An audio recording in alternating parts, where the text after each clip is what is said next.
look at today, you will see a graph and a measurement of a forgotten tool in a generator. I have a measurement of dynamic rotor eccentricity. And we showed, look at this graph. It's an ideal machine, or not actual machine. I just created this data of a 4-pole generator, and pole 1 is repeated at the end. If we have an eccentricity or a faulty pole 2, we will get an asymmetric magnetic field, creating a pole in the direction of pole 4. One thing I want to go back to that I didn't explain fully last time was when we have two circuits and we have a dynamic rotor eccentricity or a faulty pole, we will get a internal stator current going between the two circuits. Here we only look at one phase, and it's divided into two different halves, 1 and 2. And as we see the damaged pole rotating, we will see the current going between the stator halves. This current doesn't have the electrical frequency, it has the mechanical frequency. So if this is a 4-pole 50 Hz machine, it's going to go at 25 Hz. And if you have a multiple pole machine, it's going to go at an even lower frequency. So if you're investigating for this and looking for the frequency, it's going to be at the mechanical frequency. So that's worth keeping in mind. I forgot to say that last time. But today we're going to talk a bit more about the analysis of the measurements. Here I have a measurement, and I've zoomed in on the measurement. We're not looking at the averages per pole or the absolute values, but positive flux on the positive side of the x-axis and negative flux on the negative side.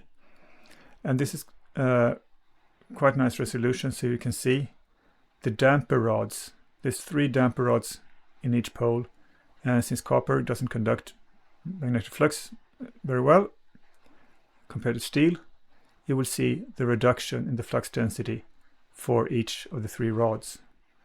And here we do at partial field current and no load. If we zoom out and take averages per pole, which is pretty much the area under the graph divided by the width, we can see each pole as a bar and compare it to the adjacent poles. We can see here, this for example is 1.18% below average of all poles. Every measurement, here's one turn, and we start on the next turn. There are going to be some discrepancies due to measurement error, vibrations in the machine. So if we look at sample, we have 28 poles, we look at pole 28 here, a little bit below average, almost on average. But we can compare it to the adjacent pole and see that these two have a different flux. Here we see the pattern is a little bit higher. You need to look at a couple of turns before you make a judgment. And we can select here, for instance, what we started with was looking like this, and then zooming in to see the damper bars. I want to go back a little bit to dynamic rotor eccentricity and see how that affects what's actually happening in the flux and how we can see it in the graph. So here, if we have a sensor at 6 o'clock, for example, now it's a long air gap, we're going to have low flux density, and now we will have a high flux density. And the arrows represent the oscillating force on the rotor and on the stator. Here is a measurement from a 40-pole machine, where we have a varying air gap. If this is from a bent shaft, a moving gliding rotor ring, it's not really possible to say. But we can see here around pole 15, the air gap is long, and we'll get a lower flux density. And about 20 poles later, the air gap is short and we get a higher flux density. Then, of course, we should analyze the discrepancy. Here's a distinctive pattern where pole 3940 are lower than the previous poles. I have a lower flux density. Magnetic flux density is a function of n, the number of turns around your pole, E, the field current through those number of turns, mu is the permeability of the magnetic circuit. We usually look at the permeability of the air because the steel conducts magnetic flux very well. And then we have the length of the path for the magnetic field. And since we have the high reluctance, that's the resistance for magnetic field, we mainly look at the d as the length of the air gap. And when it comes to eccentricity forces of magnetic pole, we see that the force is a function of the magnetic flux density squared, the area divided by a constant mu 0. The problem is that the force is a function of the number of turns squared and the air gap length squared. So if we have a deviation, the error magnifies quite quickly. The sensor is in a constant position. So as the different poles pass, each pole will have a different flux density. With respect to the sensor, the d is varying. But if we look at the pole, each pole has a constant d, but it varies from pole to pole. We can make an analogy from electric circuit that most of you recognize very well, where the magnetomotive force is like a battery in an electric circuit. The flux, or the flux density we look at here, but that's just a function of the area, is the same as the current. The reluctance of the magnetic circuit is the resistance of an electric circuit. Here S indicates stator, so we have the reluctance of the stator, and we have the reluctance of the rotor, and the G is for the air gap. And what we just looked at with the whirling rotor is that if it whirls in synchronous speed, this pole, for example, will have a higher reluctance because of the longer air gap, the higher D. So D for each pole is constant if you have a dynamic rotor eccentricity, which is rotating with the same speed as the rotor.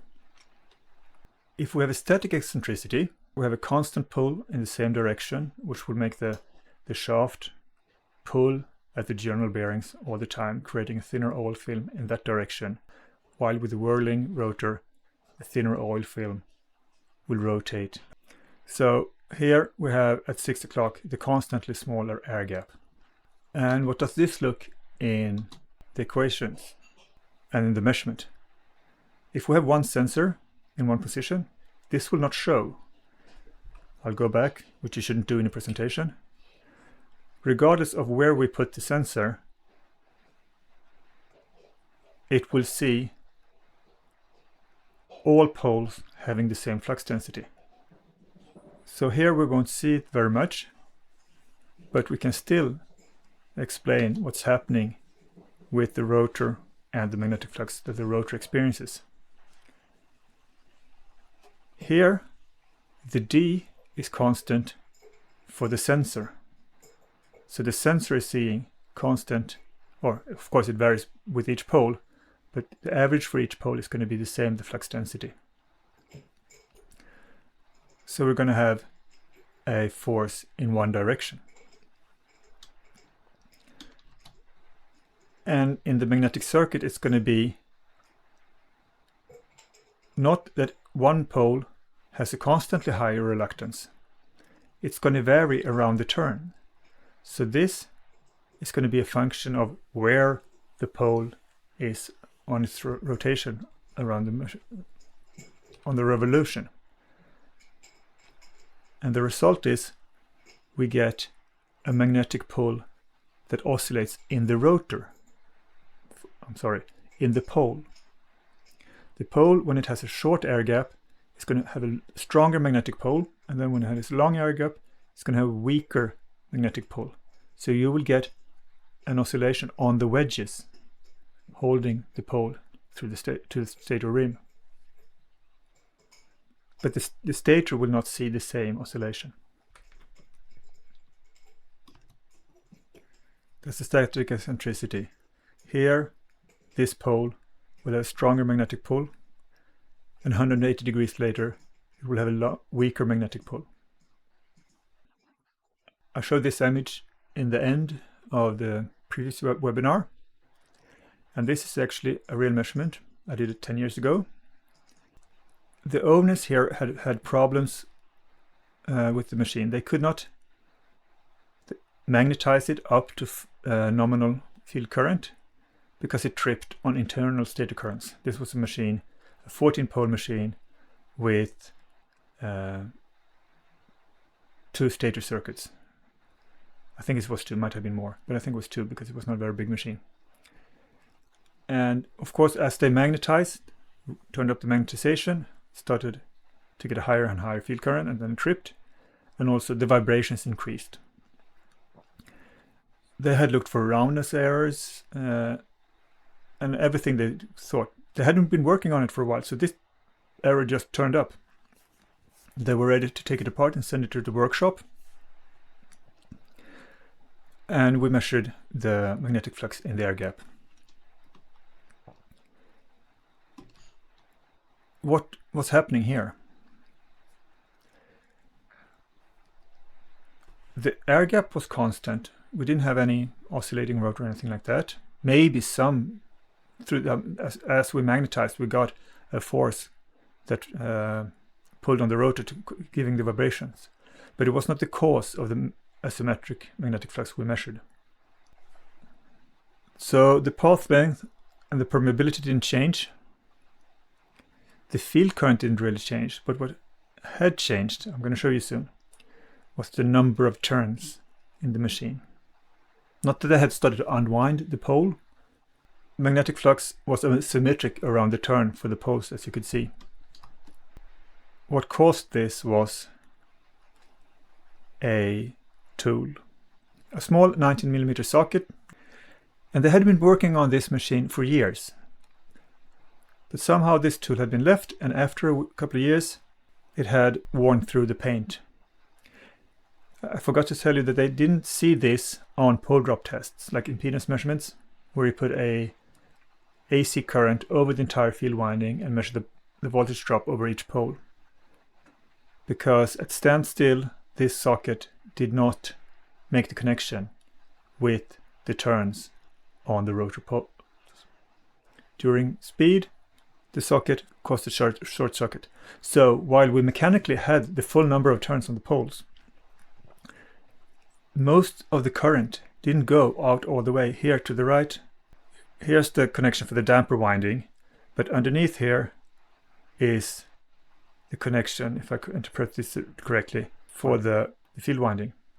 Most of the turns of the pole were not used fully, so the current came out and took a short circuit over to the other pole. Of course, this is not an ideal connection, so some current will have gone out all the way out, over and back.